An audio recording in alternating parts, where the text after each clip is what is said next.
Are we seeing a new cycle, or as economists call it, a dead cat bounce?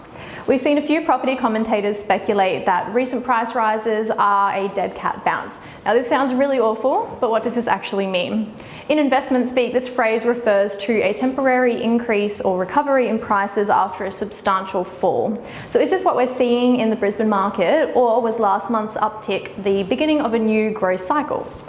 In truth, it's probably still too early to tell. Earlier this year, most commentators agreed that price falls would stabilise when interest rate rises did, and certainly the RBA is facing mounting pressure to take its finger off the rate rise trigger. In the Business Outlook report released this month, the Brains Trust at Deloitte slammed the Reserve Bank of Australia's decision to keep hiking rates when Australia was facing the weakest rate of economic growth outside of the pandemic since the recession in the early 1990s. So does this mean that mortgage holders can breathe easy? Economists at the big banks seem to think that this week's rate rise should be the last. So whether we're seeing a dead cat bounce or not, the end of the downward cycle seems close, but the market may pause for breath before we start seeing strong signs of price rise revival. So as always, get in touch with our team if you'd like us to answer any questions or have a chat about anything real estate.